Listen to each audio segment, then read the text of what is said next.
Bismillahirrahmanirrahim. Bonjour à toutes et à tous. Je suis le docteur Imen Mezeri, docteur en mathématiques, enseignante-chercheur au sein de l'école supérieure ENSET Skikda. Cette présentation est destinée aux étudiants de première année spécialité technologie. Nous allons voir ensemble les différents paramètres de position, dits aussi les indicateurs de tendance centrale.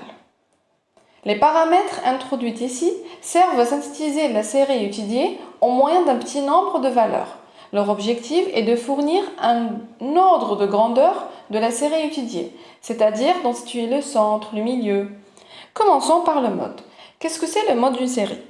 Le mode d'une série connote MO et l'observation X et Y dont l'effectif est le plus grand. Si on a une variable continue, on parlera donc d'une classe modale.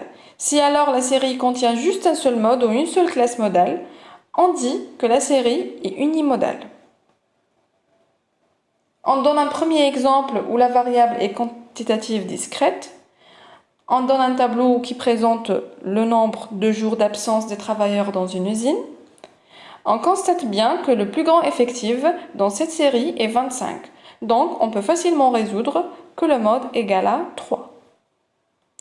Voici un deuxième exemple où la variable étudiée est quantitative continue.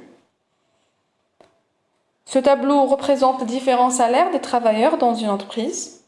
On constate bien que les classes sont égales.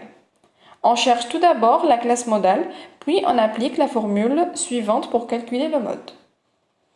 Avec AI est la borne inférieure de la classe modale, D1 est la différence entre l'effectif de la classe modale et l'effectif précédent, D2 est la différence entre l'effectif de la classe modale et l'effectif suivant, et L est la longueur de la classe modale.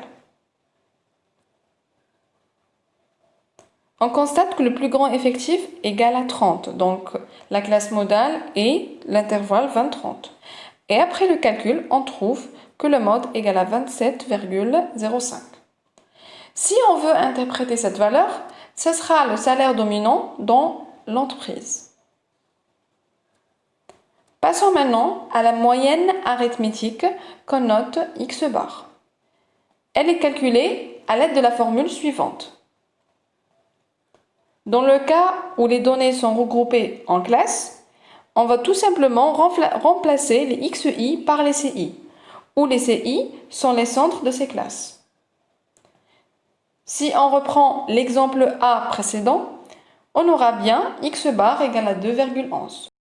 Un autre paramètre de position qui est la médiane. Qu'est-ce que c'est une médiane? La médiane est la valeur qui partage la série en 12 sous-séries contenant le même nombre d'observations. Pour calculer la médiane, on distingue deux cas, le cas du caractère discret et le cas du caractère continu. Si notre caractère statistique est discret, on calcule tout d'abord l'effectif total. Si l'effectif total est un nombre impair, il peut s'écrire sous la forme de P plus 1. Donc, la médiane égale à XP plus 1. Et si le nombre n est un nombre pair, donc la médiane, elle se calcule par la formule suivante. XP, la somme de XP plus XP plus 1 sur 2. Si maintenant notre caractère est continu, on doit tout d'abord calculer l'effectif cumulé croissant, puis pour déterminer la classe médiane, qui est la première classe telle que l'effectif cumulé croissant est supérieur ou égal à l'effectif total sur 2.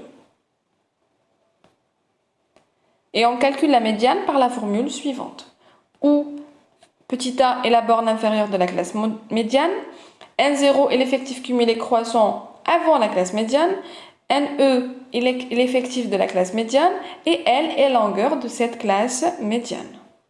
Si on reprend l'exemple B qu'on a vu précédemment, la classe médiane sera donc 30-40 et ainsi la médiane égale à 31,2. C'était avec vous, docteur Imen Mezeri. Si vous avez des questions, n'hésitez pas à me contacter.